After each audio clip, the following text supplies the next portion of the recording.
Risky పెట్టుబడులకి కాస్త దూరంగా ఉండండి. రియల్ ఎస్టేట్, ఇల్లు స్థలాలు కొనడము, కొనుగోలు యోగము, లేదా క్రయ విక్రయాల ద్వారా లాభము, లేదా పర్మిషన్స్ కోసం మీరు అప్లై చేసిన అవన్నీ కూడా వచ్చే అవకాశాలు బాగా కనబడుతున్నాయి. విద్యార్థులు చాలా కష్టపడి చదవాల్సినటువంటి సమయం. మంచి చక్కటి పోటీ పరీక్షల్లో విజయం సాధిస్తారు. అన్ని రకాలుగా అవకాశాలు మెండుగా కనబడుతున్నాయి. చాలా అద్భుతంగా ఉంటారు. ఈ నెల మీకు 80% చాలా బాగుంటుందని కూడా చెప్తడం జరుగుతుంది. కానీ మధ్యలో చంద్రాష్టమం 16 అక్టోబర్ మధ్యాహ్నం 5:06 నుండి 18 అక్టోబర్ రాత్రి 10:42 వరకు 2.5 రోజులు చంద్రాష్టమం ఉంటుంది.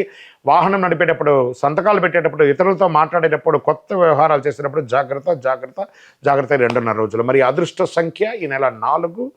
అదృష్టం కలిగించే రంగు నీలం. అదృష్ట దిక్కు పడమర. శుభ సమయం ఉదయం 9 నుంచి 10:30 మధ్య ఉంటుంది. మకర రాశి వారికి ఓవరాల్ ఈ నెల కొంచెం బాగుందని కూడా చెప్పచ్చు. ఇంకనూ మీ యొక్క వ్యక్తిగత జాతకం తెలుసుకోవడానికి మీ యొక్క పేరు, date of birth, time of birth, place of birth WhatsApp చేయండి. సుబ్రహ్మణ్య స్వామి వారికి ఆరాధన చేయండి. శివుడికి అభిషేకం చేయండి. పసుపు పువ్వులతో పూజ చేయండి. విజయోస్తు.